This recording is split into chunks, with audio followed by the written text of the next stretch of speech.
Time now for Tech Tuesday, and today we're talking about how to keep your digital devices secure without much effort. Timmy Moore joins us live now. Good morning, Timmy. Good morning. So yeah, one of the hardest things is probably keeping your devices secure. I know last segment I talked about a VPN connection, which is encrypting your internet traffic so nobody can really spy on you while you're going on Facebook or doing your banking, things like that. But how do you actually keep your devices secure? Now, I did a segment way back last year about how to keep your devices secure. And since then, things have changed, things have evolved. Really? Just in 1 year? Yeah, in 1 year, things have changed, and obviously new viruses have come out that could potentially take your information, destroy your computer, things like that. So the first one I guess I'll talk about here is the Windows platform, one of the most prominent OSs out there, but probably the one you need to protect the most. Since there's so many of them, you probably need that virus protection.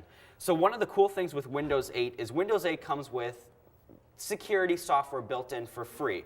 There's really not much you need to do on the Windows side now to really keep it secure. It comes with Windows Defender, and as you can see right there, it's telling me my PC's protected now. This is just with a clean install of Windows 8. I just turned it on, just installed it, and I did not need to configure anything. It did it for me. So I think it'll run a few scans. Yeah, it's going to run a few scans every day, but in terms of protection, that'll give you kind of the basic level. Now, if you wanted something more, there is software that will give you I don't know how to say it. It'll give you more protection than what a free little thing. I mean, it'll protect you from some things, but obviously there's much better software. So if you want higher security, then you should purchase something rather than just what your computer comes with. And one of the things, the security software I recommend is ESET. It's very lightweight, but it's very, very powerful. I know people say that Norton and McAfee are very heavy programs, which means that they're going to take a lot of resources of your computer, which could slow you down.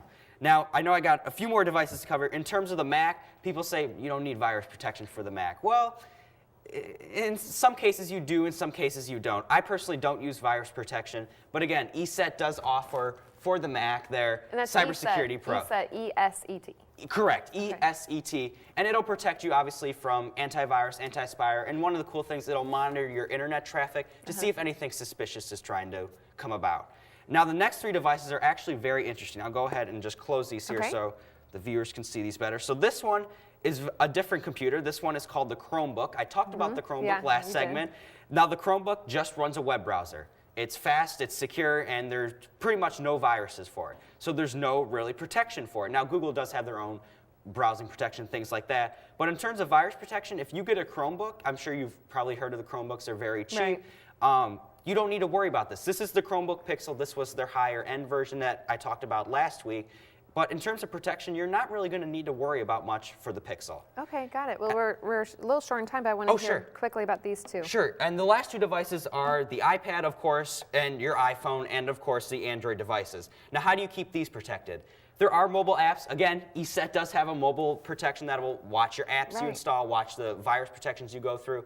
But carriers and software manufacturers are constantly updating their devices. So in terms of mobile devices, don't really worry about getting protection for them that much. Samsung and Asus and carriers like that, and manufacturers will take care of the protection for you. So lots of devices, lots of security software, but a general sum up is you really don't have to worry about it that much anymore. All right, well, thank you so much, Timmy. Options are always a good thing.